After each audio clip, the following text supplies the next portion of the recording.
The Hour of Decision by Oswald Spengler. Part 1. Germany and World Historical Evolution. Translated from German for the first time by Charles Francis Atkinson. First published in Great Britain, 1934. On the world's loom weave the Norn's doom, nor may they guide it nor change. Richard Wagner, Siegfried, Act 3. Introduction.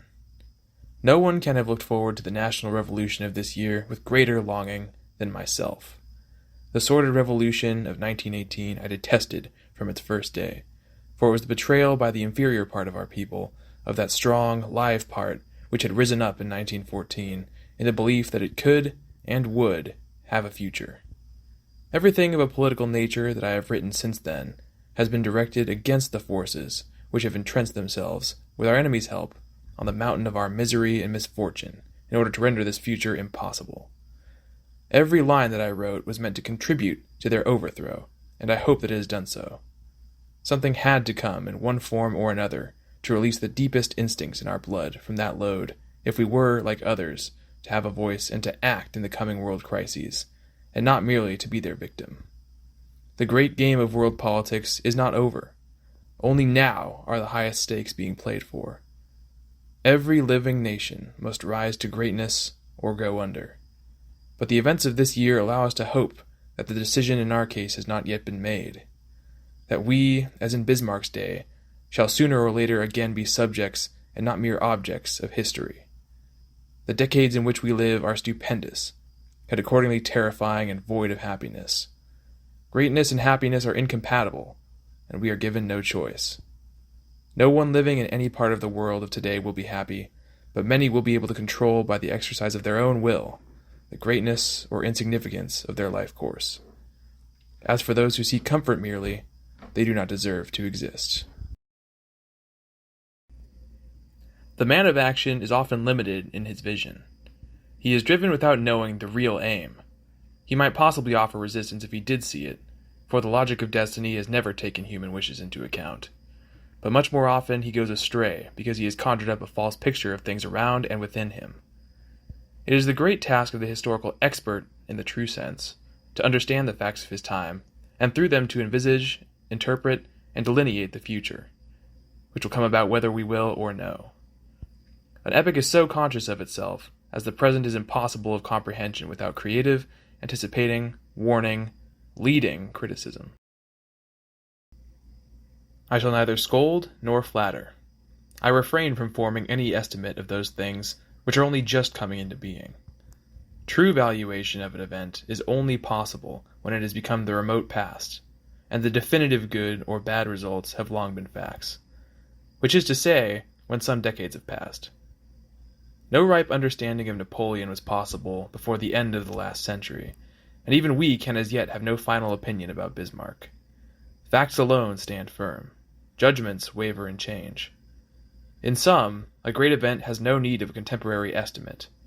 History itself will judge it when its contemporaries are no longer living. So much, however, can be said already. The National Revolution of 1933 was a mighty phenomenon, and will remain such in the eyes of the future by reason of the elemental, super-personal force with which it came, and the spiritual discipline with which it was carried through. Here was something Prussian through and through, just as was the uprising of 1914, which transformed souls in one moment. The German dreamers stood up with a calm, imposing naturalness to open a way into the future. But all the more must those who took part in this realize that this was no victory, for opponents were lacking. The force of the rising was such that everything that had been or was still active was swept away in it. It was a promise of future victories that have yet to be won by hard fighting, and merely cleared the ground for these. The leaders bear the full responsibility therefore. It is for them to know, or to learn, the significance of it all. The task is fraught with immense dangers, and its sphere lies not within the boundaries of Germany, but beyond, in the realms of war and catastrophes, where world politics alone speak. Germany is, more than any other country, bound up with the fate of all the others. Less than any can it be directed as though it were a thing unto itself. And, moreover, it is not the first national revolution that has taken place here. There have been Cromwell and Mirabeau, but it is the first to occur in a politically helpless and very dangerously situated land, and this fact enhances incalculably the difficulty of its tasks. These tasks are, one and all, only just emerging, are barely grasped and not solved. It is no time or occasion for transports of triumph. Woe betide those who mistake mobilization for victory. A movement has just begun. It has not reached its goal, and the great problems of our time have in no wise been altered by it. They concern not Germany alone, but the whole world, and are problems not of a few years, but of a century. The danger with enthusiasts is that they envisage the situation as too simple. Enthusiasm is out of keeping with goals that lie generations ahead, and yet it is with these that the actual decisions of history begin. The seizure of power took place in a confused whirl of strength and weakness. I see with misgiving that it continues to be noisily celebrated from day to day. It would be better to save our enthusiasm for a day of real and definitive results, that is to say, of successes in foreign politics, which alone matter. When these have been achieved, the men of the moment who took the first step may all be dead, or even forgotten and scorned, until at some point posterity recalls their significance. History is not sentimental, and it will go ill with any man who takes himself sentimentally. In any movement with such a beginning, there are many possible developments of which the participants are not often fully aware. The movement may become rigid from excess of principles and theories.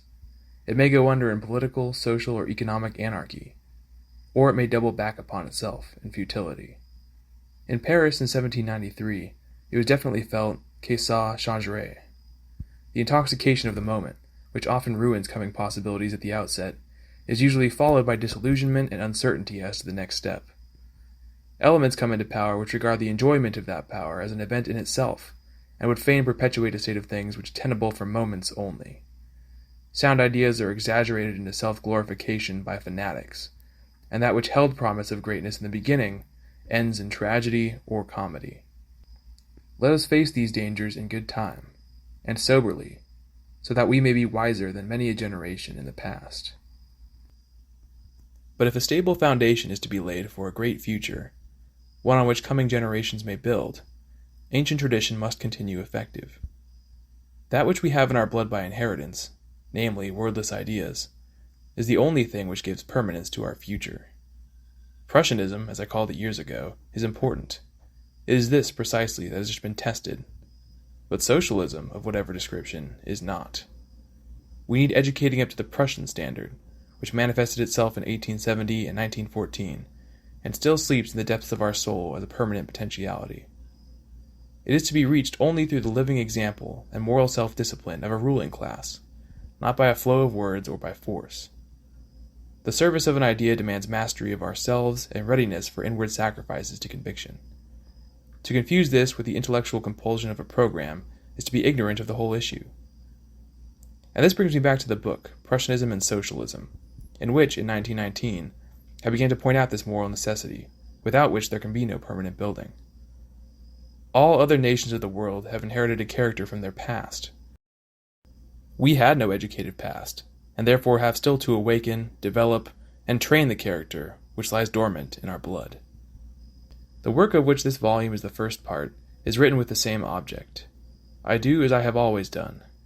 That is, I offer no wish picture of the future, and still less a program for its realization, as is the fashion amongst us Germans, but a clear picture of the facts as they are and will be. I see further than others. I see not only great possibilities but also great dangers, their origin, and perhaps the way to avoid them. And if no one else has the courage to see and tell what it is he sees, I mean to do so. I have a right to criticism, since by means of it I have repeatedly demonstrated that which must happen because it will happen. A decisive series of facts has been set in train. Nothing that has once become a fact can be withdrawn. We are all thereafter obliged to walk in that particular direction, whether we will or not. It would be short-sighted and cowardly to say no. What the individual will not do, that history will do with him. But to say yes presupposes comprehension, and this book is here to help in comprehension. It is a danger signal.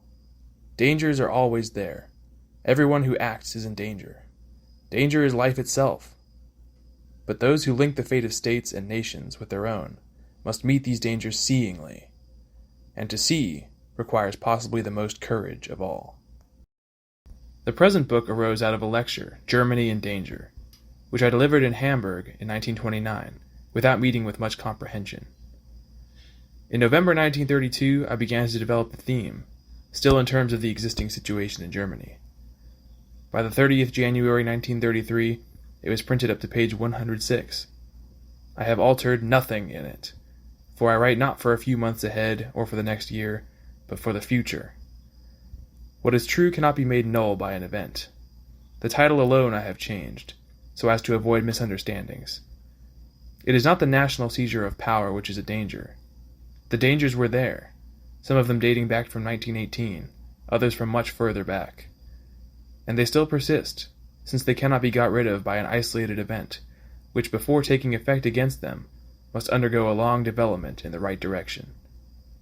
Germany is in danger. My fear for Germany has not grown less. The March victory was too easy to open the eyes of the victors to the extent of the danger, its origin, and its duration.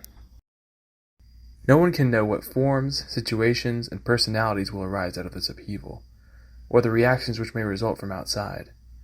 Every revolution makes the external situation of a country worse, and that fact alone requires statesmen of Bismarck's order to deal with it.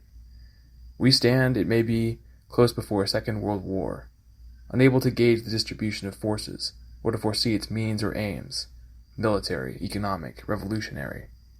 We have no time to limit ourselves to home politics. We have to be informed to deal with any conceivable occurrence. Germany is not an island. If we fail to see our relation to the world as, for us in particular, the important problem, then fate, and what a fate, will submerge us without mercy. Germany is the key country of the world, not only on account of her geographical situation on the borders of Asia, which is today the most important continent in world policy, but also because Germans are still young enough to experience world historical problems, to form them and solve them inwardly, while other nations have become too old and too rigid to do more than raise defenses. But in tackling great problems, as in other matters, it is the attack that holds the greater promise of victory. It is of this that I have written. Will it have the effect that I hope for? Oswald Spengler, Munich, July 1933.